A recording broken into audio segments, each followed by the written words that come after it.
Good morning, friends. I'm happy to announce to you that we are going to reopen the church for worship on May 31st. We're going to do this 2 weeks from today, that's May 31st, and it will be for the worship service only. The church will reopen in phases. This will be phase one, and I just want to make some introductory remarks. This has been terribly difficult, this decision-making process. But I want to start by just saying I love this church family. It has been painful not to be more in each other's lives. I've missed being with you. I've missed worshiping with you. I've missed just being with your families. And so Pierre and I have made this decision, this difficult decision, to reassemble the church for worship. And it has taken literally hours, and it has extended over weeks. We have talked with church leaders from other churches in the community. We have talked with people in our own church here and sought counsel from them. And I just want to say a few things so that you're aware of a little bit of how this decision was made. In making it, we balanced our duty to regularly gather to worship our worthy Savior with the balance to exercise wisdom in keeping all of us from exposure to this extremely contagious coronavirus, which has already brought about the deaths of tens of thousands of people across the world. In making this decision, we have studied carefully what the president and our governor has communicated and the actions they have taken. We have, like you, listened to various experts, medical experts, and we have tracked the daily count of COVID-19 cases in the state and even in our region. We have seen the estimated death rate fall substantially, so gladly to see that. And we have seen the daily COVID-19 cases in our area fall from the high of 532 cases on March 30th to just 11 on May 13th. What a kindness of God to see that fall. That number that I just gave you, 11 on May 13th, that's the most up-to-date information as of the taping of this announcement. In making the decision, we have considered our witness in the community and how many people now feel engaging in events are okay, so long as social distancing is employed. We also realize that the world and the community in which we live are unwitting agents of Satan, not only failing to see the importance of gathering, but also actively working against those who are dedicated to Christ and His people. We also have considered each of you and how different families are made up, and how many different health risks are in our church, and how there are many different views regarding the risks the virus poses and the wisdom of the government actions trying to protect us. We also realize that leading the church requires us to understand the weaknesses of the church family's varying viewpoints.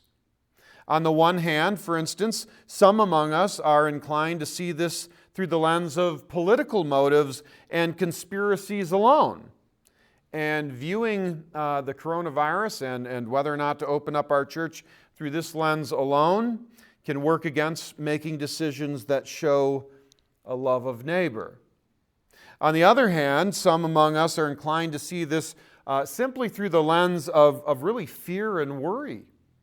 And that can work against obeying God in faith.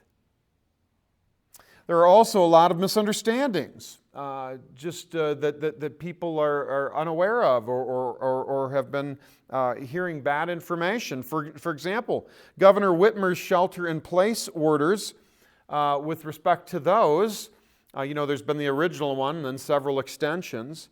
Some among us wrongly believe that churches were ordered to close under those orders. Friends, that has never taken place. Not once has the governor put any order in place that would require churches not to meet. Since the beginning, her executive orders specifically excluded places of worship. In fact, recently a group of churches sued the governor for clarification, and she made it even plainer. When Whitmer extended her order to May 31st, she included this language. Consistent with prior guidance, neither a place of religious worship nor its owner is subject to penalty under this order for allowing religious worship at such place. No individual is subject to penalty under this order for engaging in or traveling to engage in religious worship at a place of religious worship. So that's to be clear. And so you need to understand that while we have sought to benefit from the governor, she has always left the decision for our church to meet in our hands. And so, without any fear of civil disobedience or violating the law, I announced to you today that we will reopen as a church gradually. Phase 1, as I mentioned, will begin in 2 weeks' time on Sunday, May 31st. Now, before I give you some particulars, be aware that this Tuesday evening, in 2 days' time, at 7 p.m., we will be hosting a church-wide Zoom meeting, and I would urge everybody to participate in that. We want to host that meeting so that we can sort of gather as a church family, virtually to have a Q&A like we've done on so many other occasions. I want to give you opportunities to get clarification, to ask questions about the particulars of the worship service on the 31st and the weeks that would follow. And then also any questions you have about the decision-making process. So I'd like this all to be together on that virtual meeting so that we can all be on the same page. Well, this is how we will proceed now, particularly in phase 1. So the Sunday morning worship service will resume. Those with respiratory, flu-like, COVID-19 type systems are to stay home. If you are ill at this time, do not come on May 31st. That's our request. Also, if you are immune deficient, you are encouraged to stay home. If you do decide to come, though, because I know a couple of you might, we would strongly urge, if you are immunodeficient and you decide to come, to don a mask and some gloves for your own protection. But even in saying that, you need to understand that you will, in all likelihood, be among others that do not have a mask and gloves. So you need to be aware of that. We won't be providing masks and gloves. So it's up to the people that come if they want to wear them. They should consider wearing one, but we're not going to require it. Everyone needs to be aware that also that social distancing will be maintained. This is a common thing now. I don't think that will shock anyone.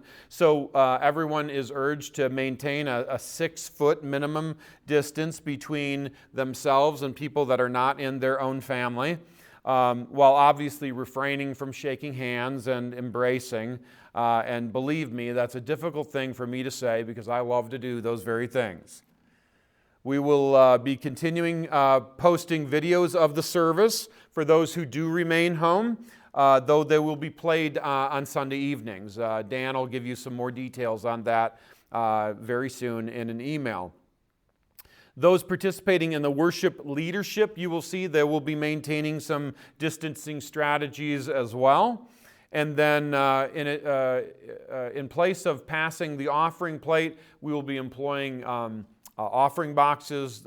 They've long been here. There's one at each entrance on the wall, and we'll try to make that a little bit more obvious if you're unaware of them.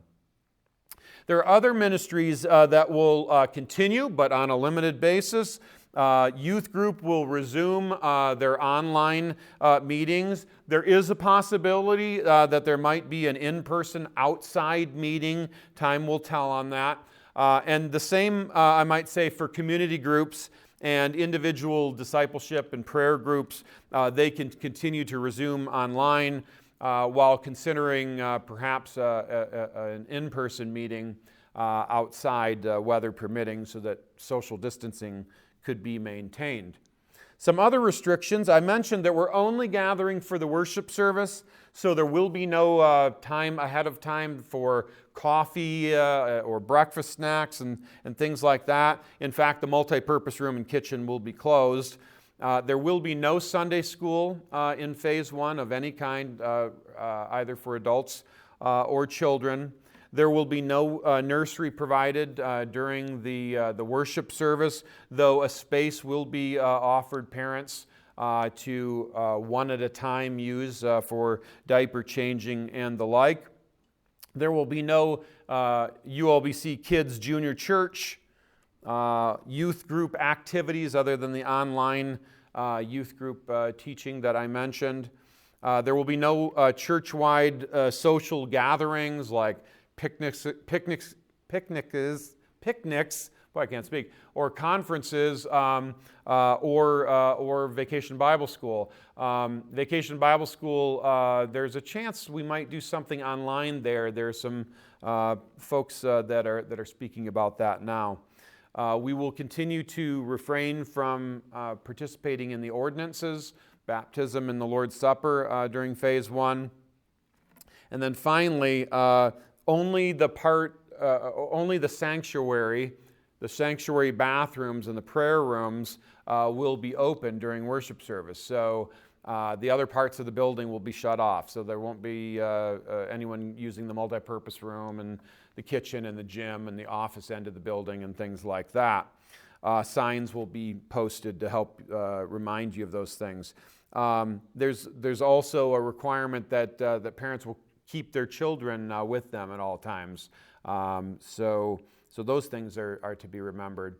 And then finally, just some physical preparation. We will be moving some chairs around and getting the seats a little bit different, so there's better spacing in between the rows.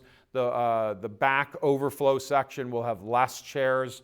The side overflow sections will have more. That way the church family can spread out a little bit more. There'll be some signage, no doubt, that will direct traffic in terms of what doors to enter and to exit.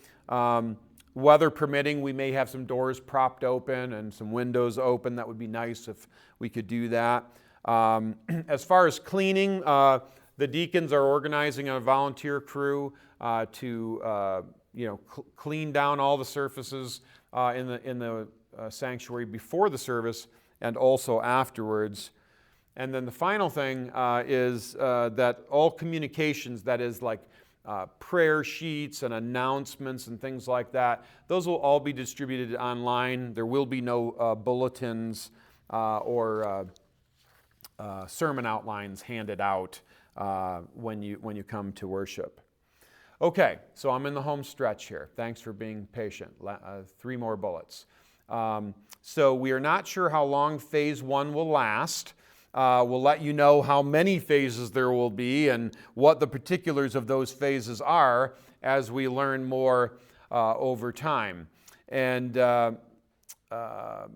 even, of course, phase one is subject to change should our situation change.